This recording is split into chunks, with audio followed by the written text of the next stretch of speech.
I can't even believe this is real. So, oh my gosh. A lot of people have been asking and wondering, with the notch in the way now, what happens if your app menus go too far to the right or your status menus go too far to the left? Well, okay, so if we want to play my stat, let's drag something like the battery icon. Does that hide under the notch? No, it doesn't.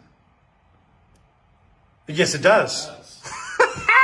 So it's not iStats, but what the? Who designed this? So we've already seen the design of all the Galaxy S22 variants, including the Galaxy S22 Ultra, which is basically a successor to the Galaxy Note 20 Ultra. The S22 and S22 Plus are expected to retain the same design as their predecessors, the S21 and S21 Plus. But in an interesting development, it seems the design of the S22 and Plus variant may not be exactly what we thought it would be. I'll talk about that in a minute, but first we have some updated information about the unpacked event for the S22 lineup.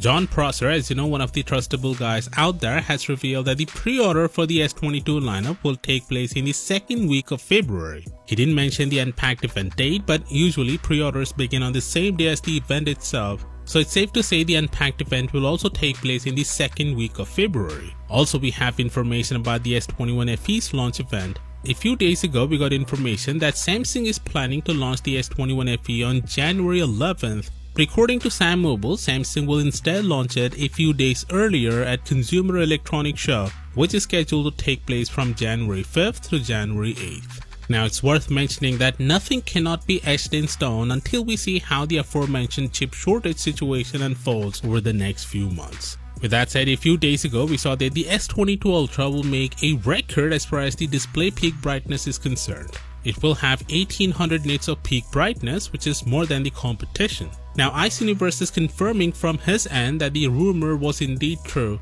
The OLED panel used for the S22 Ultra is gonna top the brightness charts. Moving on to the design, you see one of the reasons the iPhone 12 lineup saw massive success in terms of sales is the new design that had flat frames at the sides. Although it's not really a great experience holding the phone for a prolonged period of time, as the sides can make your palm a little uncomfortable. But it looks good as it makes the handset look sleek.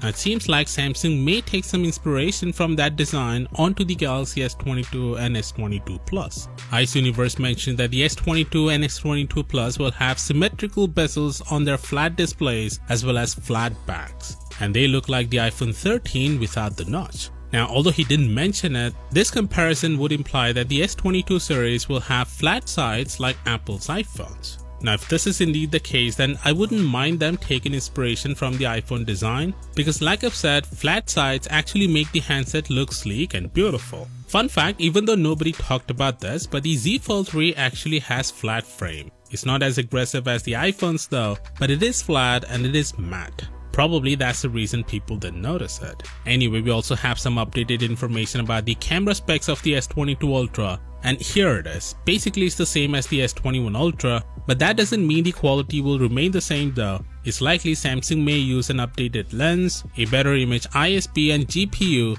which makes a world of difference. Also, the image and video stabilization is going to be 48% better than the S21 Ultra based on the previous information. Of course, do consider subscribing for all the latest updates on the Galaxy S22. And as always, I'll see you tomorrow. Peace out.